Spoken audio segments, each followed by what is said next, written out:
بہترین پوسٹ عنوان میری آپ بیتی. یہ ایک لڑکی کی حقیقی آپ بیتی ہے جو اس کی اجازت سے بیان کی جا رہی ہے کہ شاید کوئی لڑکی سنبھل جائے. والدین کی اکلوتی ذرا نازوں سے پلی ابو شروع سے ہی کہتے تھے کہ ایسے لاٹ نہ کیا کرو اس سے کہ جو کل کو اس کے لیے پریشانی کا باعث بنے. لیکن امی اپنی ناک کے نیچے ساری ضدیں پوری کیا کرتی اور ابو کو خبر نہ ہوتی. جس کام کو ابو منع کرتے امی خاموشی سے اجازت دے دیتی اور میں کر لیتی. انٹر کے بعد شادی ہو گئی. 20 سال کی عمر میں اچھا پڑھا لکھا رشتہ تھا. کھاتا کماتا ابو نے چھان بین کر کے بیاہ کر دیا. امی راضی نہیں تھی کہ ابھی اور اچھے رشتے آئیں گے, ذرا انتظار کرے. خیر ابو نے خاندان کے بڑوں کو شامل کر کے امی کو منوا لیا اور پھر میری بھی رضا تھی کہ چلو لڑکا پیسے والا بھی ہے اور ہینڈسم بھی ہے. میں چونکہ بہت نازوں میں پلی تھی تو برداشت بہت کم تھی. تربیت کسی قسم کی کچھ تھی نہیں. میں نے اپنے شوہر کی باتیں امی کو بتانا شروع کر دی. ذرا ذرا سی باتیں شکایت کی صورت میں بتانے لگی. امی چونکہ خود یہ کام کرتی رہی تھی اس لیے مزے لے لے کر سنتی اور پھر الٹے سیدھے مشورے دیتی. 2 بیٹیاں اور 1 بیٹا ہو گیا لیکن میرا یہی حال رہا. 1-2 بار میاں نے سختی کرنے کی کوشش کی تو میں بیماری کا ڈھونگ رچا کر میکے چلی گئی. ابو نے بہت سمجھایا, سختی کی تو واپس آ گئی لیکن عادت سے مجبور تھی سو وہی سب کیا کہ غلطیاں کر کے سینہ چوڑا کر کے بدتمیزی کرنا اور اپنی غلطی نہ ماننا. میاں نے بھی پیار سے سمجھا کر ہر طرح کوشش کی کہ میں سدھر جاؤں لیکن اس وقت مجھے یہ شخص دنیا کا سب سے برا آدمی لگتا تھا. ابو نے ڈانٹ کر پیار سے ہاتھ جوڑ کر ہر طرح سمجھایا کہ بیٹا اپنا گھر آباد رکھو, ایسا نہ کرو, لیکن میری والدہ کی طرف سے ملنے والی ٹیوشن نے آخرکار وہ سیاہ دن دکھا ہی دیا. کچھ دن سے شوہر سے انبن چل رہی تھی. امی سے روز سبق لے رہی تھی میں. بس صبح ہی صبح ذرا سی بات کا میں نے بتنگڑ بنایا جیسا کہ میں اکثر کیا کرتی تھی اور 10 سال کی بھڑاس میرے میاں کے منہ سے طلاق کے 3 لفظوں کی صورت میں نکل گئی. میں نے کال کر کے ابو کو کہا کہ لڑائی ہو گئی ہے, آ کر لے جائیں. اس وقت طلاق کا نہیں بتایا تھا کیونکہ مجھے پتا تھا کہ ابو کے لیے یہ بہت بڑا صدمہ ہوگا. ابو گھر میں آتے ہی میرے میاں سے کہنے لگے کہ اس کی طرف سے مجھے معافی مانگنے دو بیٹا, مجھے پتا ہے میری بیٹی کی غلطی ہے کیونکہ ایسی لڑائیاں میں اکثر کرتی رہتی تھی. میرے میاں نے بہت تحمل سے ابو کو طلاق کا بتا دیا. ابو نے کہا کہ مجھے رکشا کروا دو, میں اسے لے کر جاؤں. میرے شوہر نے کہا کہ نہیں, آپ گاڑی میں جائیں. اصرار کر کے ابو سے معافی مانگ کر گاڑی ڈرائیور کے ساتھ ہمیں چھوڑنے کے لیے بھیج دی.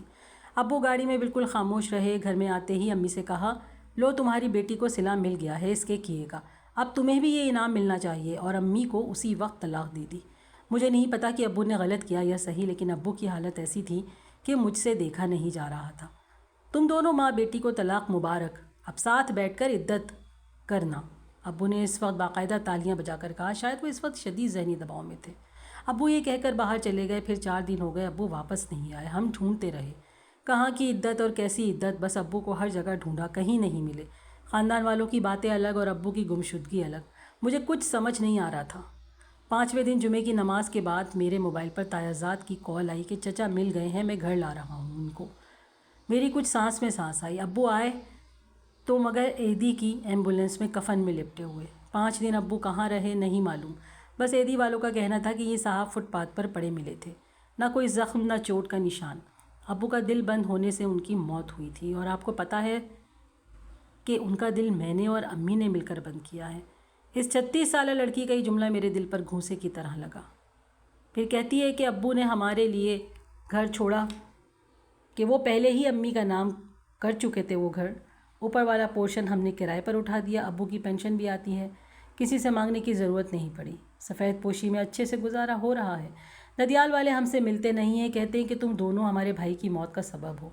میرے 3 میں سے 2 بڑے بچے اپنی مرضی سے اپنے باپ کے پاس جا چکے ہیں, باقاعدہ لڑ کر گئے ہیں, ملنے بھی نہیں آتے. چھوٹا والا ابھی 3 سال کا ہے تو وہ میرے پاس ہے, مگر مجھے پتا ہے کہ وہ بھی چلا جائے گا. امی ابھی تک ویسی ہی ہیں, ابو کو بہت کوستی ہیں. اب میری اور امی کے گھمسان کے مار کے ہوتے ہیں. میں کہتی ہوں کہ اگر ابو نے آپ کو پہلے ہی طلاق دے دی ہوتی تو آج مجھے طلاق نہ ہوتی. کھانے پینے کو سب ملتا ہے, رہنے کو سر پر چھت ہے, مگر اب سکون نہیں ہے. ابو کا چہرہ دماغ میں گھومتا رہتا ہے. اپنا شوہر بھی یاد آتا ہے. وہ برا نہیں تھا, میری تربیت بری تھی.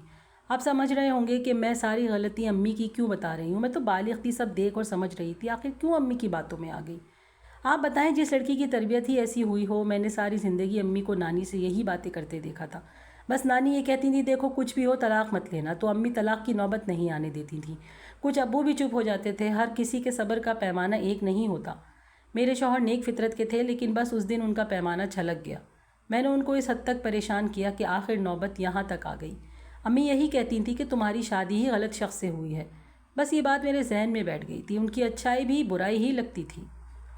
میں آپ کے پاس اس لیے آئی ہوں کہ اب مجھے نیند نہیں آتی، میں 24 میں سے بمشکل 2 گھنٹے سو پاتی ہوں۔ آپ بتائیں کہ ابو کی جان لے کر اور اپنا گھر تباہ کر کے مجھے نیند آنی چاہیے؟